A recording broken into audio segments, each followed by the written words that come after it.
La educación está reprimiendo los talentos y habilidades de muchos estudiantes y está matando su motivación para aprender. Ken Robinson. En los últimos 50 años, las esferas económica, cultural y personal han dado un vuelco en el mundo entero. Y sin embargo, los sistemas educativos no han movido un ápice sus programas y sus objetivos. ¿Por qué se aburren los niños y niñas en el colegio? ¿Por qué llegan al mundo adulto sin tener idea de sus propios talentos y capacidades? El líder en educación y creatividad, Ken Robinson, llama hoy en redes a demoler una educación nacida para y por las sociedades industriales. La sociedad de la información actual necesita jóvenes creativos y motivados.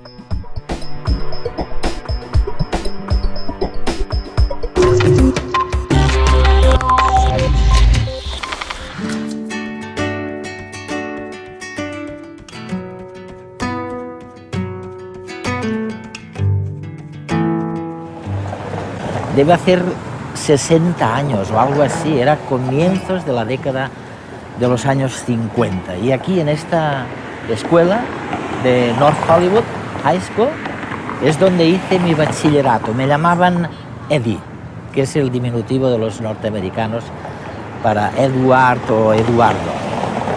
Y seguramente, con toda certeza, en la escuela siguen destilando contenidos académicos en los cerebros.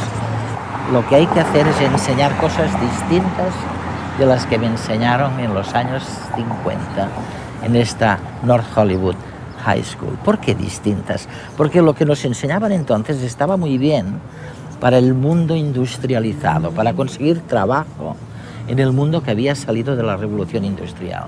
Pero no nos enseñaban lo que hace falta para innovar, para ser creativo. Y para eso, básicamente, hoy día sabemos que lo que hace falta es ayudarnos a elegir, ayudar a los jóvenes, ayudar a los hijos y a las hijas a elegir primero cuál es su dominio, cuál es lo que de verdad les gusta y no tanto lo que está ocurriendo fuera de ellos mismos.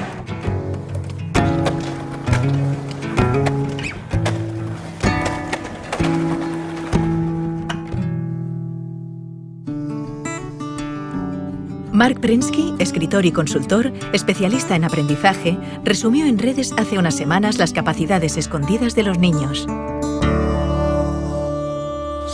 El deber de las escuelas, en mi opinión, es motivar a los chicos. Este es el motivo por el que no van a dejar de existir los profesores. Su trabajo es darles luz. ¿Tienen nuestros hijos trastorno por déficit de atención? Esto es lo que muchos creen. Les damos Ritalin y otros fármacos. Esto es lo que dicen nuestros hijos. Yo no tengo déficit de atención, simplemente no estaba escuchando. ¿Cómo encendemos las luces para estos chicos? Yo creo que la mejor forma es con aquello que les apasiona. Y creo que así toda esa mala prensa en torno a nuestros chicos la vamos a ver con otros ojos. Voy a darles una metáfora nueva. Digamos que nuestros chicos son cohetes espaciales. ¿Qué quiere decir? Pues que van rápido, que se lanzan de cabeza a lugares desconocidos, que son muy volátiles, que son difíciles de controlar con precisión como los cohetes de verdad. Necesitan ser programados adecuadamente, necesitan combustible adecuado y buenos pilotos y quizás requieran algunas correcciones a medio camino como los cohetes de verdad. Pero tienen un retorno potencial enorme. Todos los chicos lo tienen y es lo que tenemos que descubrir. El educador y asesor Richard Gerber también alertaba del desarrollo social de los niños de hoy. Un reto que tenemos como educadores es este. Nuestros hijos vuelven a casa tras la escuela cada día y aprenden más por sí mismos y de sus amigos en las redes sociales que en el aula, ¿o no? Como sistema educativo, ¿cómo podemos comprender este fenómeno? Los niños son consumidores sofisticados. Ya no tienen que esperar a que les enseñemos las cosas. Las encuentran por Internet, crean vínculos de amistad, aprenden unos de otros. Hace muchos años leí algo tuyo que me fascinó, porque pensé que nadie había dicho antes algo tan sencillo y tan cierto a la vez. Dijiste que elevar los estándares o los niveles de educación no sirve de nada si los niveles en cuestión no son válidos o si están equivocados. Y desde entonces he intentado leer todo lo que has escrito, como Out of Our Minds, por ejemplo. ¿Podrías explicarnos tu punto de vista? Mi experiencia es que la mayor parte de nuestros sistemas educativos están desfasados. Son anacrónicos. Se crearon en el pasado, en una época distinta, para responder a retos diferentes. Con el tiempo, se han vuelto cada vez más limitados. En todas partes del mundo hay intentos de reformar la educación, y uno de los grandes mantras es que hay que elevar los estándares. Y me hace gracia porque, por supuesto que deberíamos mejorarlos siempre, pero no sirve de nada aumentarlos si están equivocados.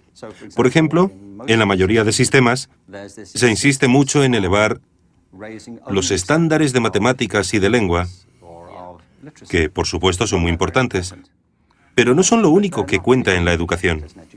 Las disciplinas artísticas cuentan, las humanidades cuentan, también la educación física. Me gustaría saber si es cierto que ha habido tantos cambios turbulentos, que ha surgido esa disparidad o esa gran brecha entre la educación por un lado y las necesidades individuales de las personas por otro. ¿Cuáles son, de verdad, esos cambios que han ocurrido? Pues creo que hay varios. Si nos planteamos cuál es el propósito de la educación, los políticos a menudo hablan de volver a lo esencial, a lo básico. Y creo que hay que hacerlo. Pero primero tenemos que ponernos de acuerdo sobre qué es lo esencial. En mi opinión, la educación, desde la guardería hasta la formación de adultos, tiene en líneas generales 3 objetivos. O por lo menos debería tenerlos. Uno de ellos es económico. Es innegable que una de las grandes expectativas que tenemos sobre la educación es que si alguien tiene estudios, estará en mejor posición para conseguir un trabajo, y la economía se beneficiará. Por eso invertimos tanto dinero en la educación. Y ahora no es así. El problema es que las economías del mundo han cambiado diametralmente en los últimos 50 años. El mundo cada vez está más dominado por los sistemas de información. Estamos inmersos en una economía de servicios y la industria se ha trasladado fuera de Europa. Ahora mismo se ubica mucho más en Asia. Por consiguiente, económicamente, el mundo de ahora no tiene nada que ver con el mundo en el que tú y yo crecimos. La revolución industrial forjó nuestro mundo, pero también fraguó nuestros sistemas educativos. Tenemos un sistema de educación industrial. Es un modelo de la educación basado en la producción. El segundo gran reto educativo es de índole cultural. Una de las cosas que esperamos de la educación es que ayude a las personas a comprender el mundo que les rodea y a desarrollar un sentimiento de identidad cultural, una idea sobre su lugar en el mundo. Sí. Si analizamos los sistemas educativos de todos los países, en España no hay duda de que esa expectativa está presente en el sistema de enseñanza.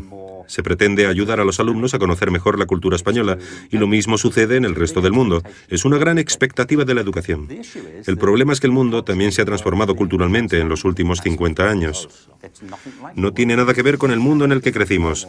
Cada vez es más interdependiente, más complejo y también más peligroso culturalmente en algunos aspectos, más intolerante en ciertas cosas. El tercer gran objetivo de la educación es personal. Lo saben los que tienen hijos, pero también cualquiera que esté vivo.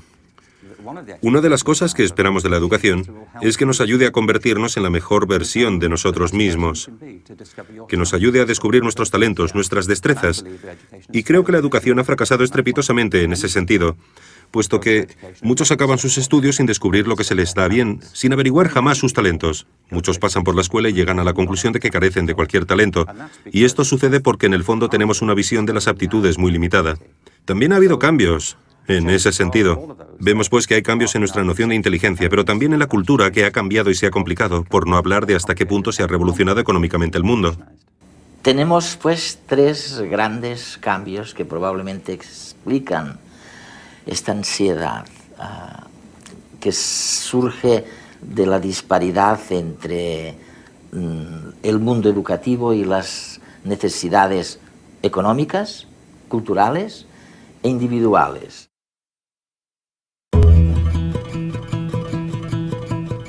Hacer un fuego, cazar, recolectar plantas comestibles, fabricar recipientes y armas. Nuestros antepasados aprendían unos de otros las actividades de la vida cotidiana. Los conocimientos se adquirían a través del contacto con los demás y la repetición. Hasta que miles de años después se inventó la escritura, la primera gran revolución en el aprendizaje. Entonces, los textos comenzaron a vehicular buena parte del conocimiento. También cambiaron, claro, las cosas que aprendía la gente. Nacieron las primeras escuelas. En ellas, un individuo, el profesor, tenía unos conocimientos que dictaba a una serie de alumnos, que los aprendían. En el siglo XVIII, cuando se produjo la Revolución Industrial, se comenzaron a regular los sistemas educativos. El objetivo era preparar a los trabajadores que luego estarían a cargo de las cadenas de montaje en las fábricas. Individuos que hacían lo mismo una y otra vez durante muchas horas al día.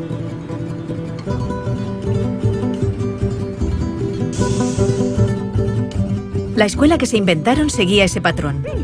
Todos los niños repetían y repetían de memoria determinados conocimientos. Un proceso estandarizado y lineal, en el que les enseñaban aquellas materias que se consideraban útiles para la recién nacida economía industrial. Es el modelo que ha perdurado hasta nuestros días. Sin embargo, ya no nos sirve, porque el mundo, en el último medio siglo, ha cambiado radicalmente.